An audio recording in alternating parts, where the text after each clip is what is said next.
The first thing I want to talk about is passive devices. Now, passive devices are going to be like crowned pulleys, V returns. There's some other kind of different manufacturers kind of make some different things.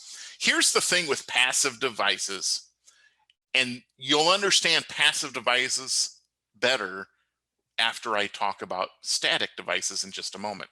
But passive devices basically are just some equipment that you can add.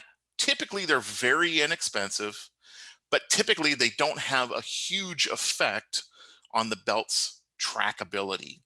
So basically, they'll track the belt for a pretty short period of time. Now, they're not bad products if you don't have significant mistracking. But when you're dealing, let's say, with a crowned head pulley, there's other problems that can come about by using some of these passive devices. One of the concerns I have with something like this is that if these rollers get built up with material, they don't roll and they could damage the belt. This V roller puts a lot of stress on that belt that belt may not be able to accept. And these head pulleys are really difficult to clean the belt when that belt doesn't have a nice flat edge to it. So we're going to talk about static devices here, which are a little bit more effective. All right, real quick here, static devices are what we call dynamic devices to help with belt tracking can be a little more effective. So what these devices do is they actually, through these sensing rolls here, and then just outside of this diagram, those sensing rolls will sense the belt's mistracking or the belt's wander. And then through linkage that comes through here, actually makes an adjustment to this roller, turns that roller according to that second wildly important statement that we mentioned earlier. And these units sense and react to the belt mistracking very, very quickly, and more importantly, very, very precisely.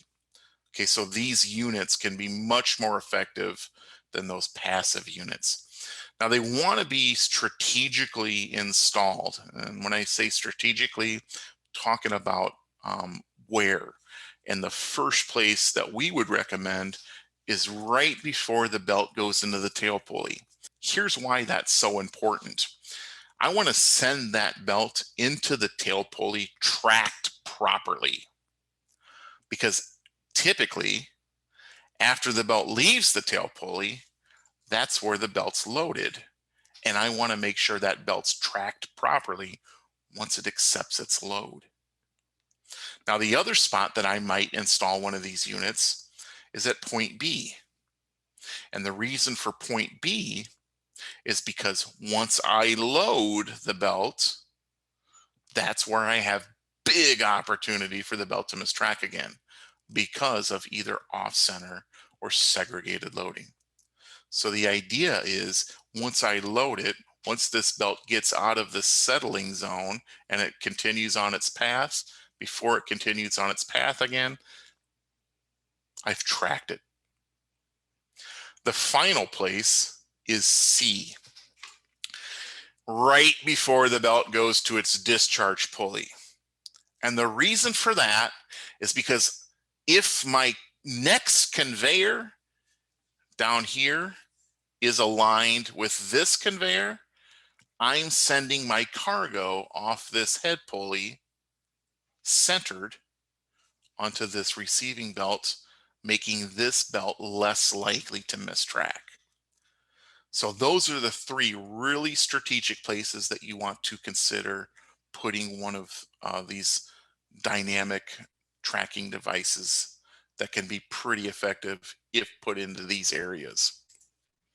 Now, these things do still have some limitation. Usually they'll only be real effective for about 70 to 100 feet. So if I put a unit in, let's say I put a unit in right here and the belt's traveling this way, after about 150 feet, then that unit's really not doing us much good. So you want to space things out a little bit strategically as well.